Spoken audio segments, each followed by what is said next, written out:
గారితో కూడా మాట్లాడతాను. సార్ వెంకటేష్ గారు, రెండు టీంలు కూడా స్ట్రాంగ్గా కనిపిస్తున్నాయి. ఏదైతే సీజన్ ఆరంభం నుంచి కూడా రెండు టీమ్స్ స్ట్రాంగ్గా కనిపిస్తున్నాయి. ఒకవైపున బౌలింగ్ బ్యాటింగ్ విభాగంలో కూడా బలంగా ఉన్నాయి. సో ఇవాళ పోరు కొంత హోరాహోరీగానే ఉండబోతుంది అనుకోవచ్చా, లేదంటే హోమ్ గ్రౌండ్ కాబట్టి కొంత గుజరాత్ టైటాన్స్కి ఎక్కువగా కలిసి వచ్చే అవకాశం ఉంటుందంటారా? ఏం చెప్తారు సార్?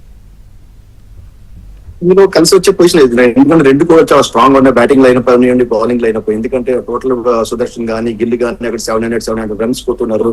అలాగే కోహ్లీ ఇక్కడ 600, రజత్ పాటీదార్ కానీ పడిక్కల్ కానీ అందరూ వెంకటేష్ అందరూ కూడా ఫుల్ ఫామ్ లో ఉన్నారు. సో రెండు ఈక్వల్ గా ఉన్నాయి టీం. కాకపోతే ఏంటంటే సో ఒక ఆల్మోస్ట్ ఒక క్వాలిఫైర్ మ్యాచెస్ లోని ఎప్పుడైతే వీళ్ళు ఫస్ట్ మ్యాచ్ ఏదైతే వీళ్ళ మీద అయితే విన్ అయ్యారు 2-1 ఇప్పుడు ఉన్నారు. ఎందుకంటే ఈ ఐపీఎల్ లో యాక్చువల్ ఆడింది ఇద్దరు కూడా 3 మ్యాచ్లు టోటల్ ఆడారు. సో 2-1 అనేది ఆల్రెడీ ఆర్సీబీ లీడ్ చేస్తుంది కాబట్టి సో ఆర్సీబీకి ఎక్కువ ఛాన్సెస్ కనబడుతున్నాయి. ఎందుకంటే వాళ్ళు ఆల్మోస్ట్ మ్యాచ్ లో కూడా చాలా ఫెయిల్ అయ్యారు. ఎందుకంటే సుదర్శన్ అండ్ గిల్ ఫెయిల్ అవుతుంటే టోటల్ కలాప్స్ అయింది. సో ఈ మ్యాచ్ అయితే క్వాలిఫైర్ లో సో అయితే ఛాన్సెస్ అయితే ఎక్కువ ఆర్సీబీకి ఎక్కువ, ఎందుకంటే ఫేవర్ గా కనబడుతుంది. సో సెకండ్ టైటిల్ విన్ అవడానికి అయితే ఆర్సీబీకి ఎక్కువ ఛాన్సెస్ కనబడదు. బట్ కాకపోతే మొన్న మ్యాచ్ లోని మన రాజస్థాన్ రాయల్స్ మ్యాచ్ చూస్తుంటే సుదర్శన్ గారిని గిల్ గారిని ఓపెనింగ్ పార్ట్నర్షిప్ చూస్తుంటే సిచ్యువేషన్ చాలా ఫుల్ ఫామ్ లో ఉన్నారు. సో బట్లర్ కూడా ఫుల్ ఫామ్ లో ఉన్నారు. ఎందుకంటే ఇద్దరు కూడా 700 కొట్టడం కాకుండా బట్లర్ కూడా 500 స్కోర్ తోటి ఫుల్ ఫామ్ లో అయితే ఉన్నారు.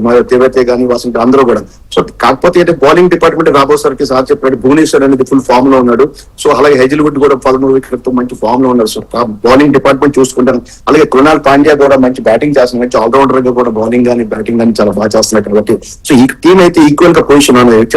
జీటీ సైడ్ రాబోసరికి రబాడా గానీ సిరాజ్ గానీ హోల్డర్ గానీ అందరూ కూడా మంచి ఫామ్ లో ఉన్నారు. సో టోటల్ టీం అయితే మొత్తం మంచి పొజిషన్ లో ఉంటుంది. ఏదైతే ఫస్ట్ బ్యాటింగ్ చేస్తుందో 100% టాస్ గెలిస్తే ఎవరైతే ఫస్ట్ బ్యాట్ చేస్తారో వాళ్ళైతే 250 కొట్టడానికి కూడా ఛాన్సెస్ కనబడతాయి. ఇప్పుడు 250 కొడితేనే కానీ మ్యాచెస్ అనే పొజిషన్ గా కనబడలేదు. ఐపీఎల్ సిచ్యువేషన్ అంతా చూస్తున్నాం 250 కూడా ఈజీగా చేసే పొజిషన్ కనబడుతుంది. సో ఏదైతే మీరు చెప్పారో రెడ్ సాయిల్ అని చెప్తున్నారు. సో బ్యాటింగ్ అనేది ఫుల్ ఫేవర్ చేస్తుంది కాబట్టి 100% 250 అబోవ్ ఫస్ట్ బ్యాట్ అయితే ఎవరు చేస్తారో వాళ్ళకే ఛాన్సెస్ ఎక్కువ కనబడుతుంది. సో టీం అయితే మాత్రం రెండు ఈక్వల్ గా ఉన్నాయి. ఛాన్సెస్ అయితే రెండింటిలో ఎవరు గెలుస్తారు అనేది, సెకండ్ టైటిల్ ఎవరు తీసుకెళ్తారు అనేది మనం అయితే చెప్పడానికి అయితే పొజిషన్. కాకపోతే ఫేవర్ అయితే మాత్రం ఆర్సీబీ ఎక్కువ ఉంది. ఎందుకంటే ఆల్రెడీ ప్రీవియస్ మ్యాచ్ గెలుచున్నారు కాబట్టి వాళ్ళ మీద కాన్ఫిడెన్స్ లెవెల్స్ అయితే మాత్రం ఆర్సీబీకి చాలా ఎక్కువ ఉంటుంది. సో అంటే సేమ్ టైం ఇక్కడ గుజరాత్ టైటాన్స్ కూడా లాస్ట్ మ్యాచ్ గెలిచే ఇప్పుడు ఫైనల్ కి వచ్చారు కాబట్టి అక్కడ కొంత కాన్ఫిడెన్స్ అనేది బిల్డ్ అయింది అనుకోవచ్చు కదా. అంతకుముందు మ్యాచ్ లో ఆర్సీబీతో ఓటం పాలైనా జనరల్లీ మనకి ఐపీఎల్లో ఎప్పుడు ఏ మ్యాచ్ ఎలా జరుగుతుందో లాస్ట్ వరకు చెప్పలేం కాబట్టి లాస్ట్ మ్యాచ్ కూడా విన్ అయ్యారు కాబట్టి ఆ కాన్ఫిడెన్స్ కూడా ఉంటుంది కదా గుజరాత్ టైటాన్స్ లో కూడా. మీరు అన్నట్లు ఆర్సీబీ గుజరాత్ తోని ఫైట్ లో గెలిచారు, ఓకే, లాస్ట్ మ్యాచ్ లో మాత్రం గుజరాత్ గెలిచింది కదా అనేది. గుజరాత్ కూడా ఫుల్ కాన్ఫిడెన్స్.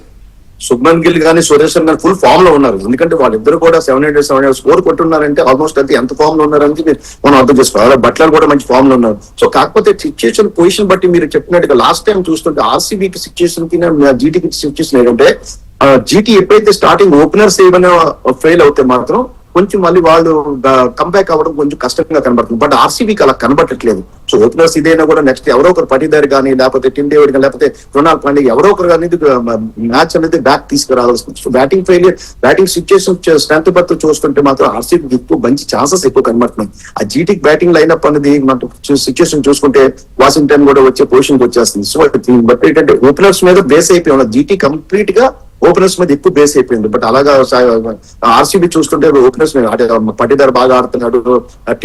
సార్ చెప్పినట్టుగా టిమ్ డేవిడ్ కొంచెం ఫామ్ లో లేడు. కాకపోతే మాత్రం అతను కూడా మంచి ఫామ్ లోకి వస్తే ఛాన్సెస్ ఉన్నాయి. కృణాల్ పాండ్యా కూడా బాగా ఆడుతున్నాడు.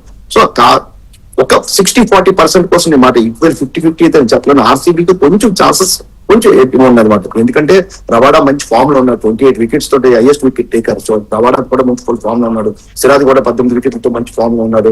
అలాగే హోల్డర్ కూడా 17 వికెట్స్ తోటి. అంటే ఫాస్ట్ బౌలింగ్ లైనప్ అయితే మాత్రం జీటీకి అయితే చాలా మంచి పొజిషన్. అందులో రషీద్ అనేది ఫామ్ లో లేకపోయినా రషీద్ క్లిక్ అయ్యాడు అనుకోండి, మళ్ళీ రషీద్ కూడా టర్న్ చేస్తే కూడా మంచి బాగుంటుంది. సో ఛాన్సెస్ అయితే మాత్రం ఎక్కువ ఆర్సీబీకి 55-45 తీసుకున్నాం మనం. సో ఛాన్సెస్ అయితే ఎక్కువ కనబడుతుంది. కాకపోతే ఇక్కడ టాస్ అనేది కూడా ఇంపార్టెంట్ అవుతుంది. ఎందుకంటే మీరు అన్నట్టుగా జీటీ హోమ్ గ్రౌండ్ అయినా సో టాస్ అనేది ఇంపార్టెంట్. టాస్ ఎవరికి హోమ్ గ్రౌండ్ లో ఎక్కువ మ్యాచ్లు ఆడిన ఎక్స్పీరియన్స్ ఉంటుంది కదా, పిచ్ కండిషన్స్ ఎక్కువగా తెలుస్తాయి కదా అనేది, ఆ బలం కొంత అదనంగా గుజరాత్ టైటాన్స్ కే ఉంటుంది కదా అనేది. మీకు ఐపీఎల్ లోని 20 ఓవర్స్ లోని ఏంటంటే వికెట్ పొజిషన్ అనేది ఏ సిచ్యుయేషన్ లేదండి. అంతే ఎవరి డే అనేది ఆ డే ఎవరిదైతే వాళ్ళ స్కోర్ పొజిషన్ ఉంది. ఎందుకంటే నాకైతే ఆశ్చర్యం అనిపించట్లేదు, 300 స్కోర్ కూడా చేరడం ఏం డిఫరెన్స్ అనిపించట్లేదు నాకు. అంటే ఇప్పుడే ఏదో రోజు అంటే ఇవాళ ఫైనల్స్ లో 300 స్కోర్ చేసే పొజిషన్ కనబడుతుంది. ఎందుకంటే మినిమం 270, 280 స్కోర్ టార్గెట్లు వెళ్ళిపోతున్నాయి. సో అందుగురించే సిచ్యుయేషన్ అంటే హోమ్ గ్రౌండ్ కానీ ఏదో డిఫరెంట్ గ్రౌండ్ సిచ్యుయేషన్ మీకు కనబడలేదు. ఎందుకంటే ఆ వికెట్ అనేది మీకు రెడ్ సాయిల్ వల్ల కంప్లీట్ బ్యాటింగ్ ట్రాక్ కాబట్టి ఫైనల్స్ అయితే మాత్రం చాలా హోరావరిగా జరుగుతుంది. నేనైతే ఛాన్స్ అనుకుంటున్నాను మంచి అంటే క్లోజ్ మ్యాచెస్ అందరూ 20th ఓవర్ వరకు లాస్ట్ ఓవర్ వరకు కూడా మ్యాచ్ జరుగుతుందని మాత్రం నేను ఆశిస్తున్నాను.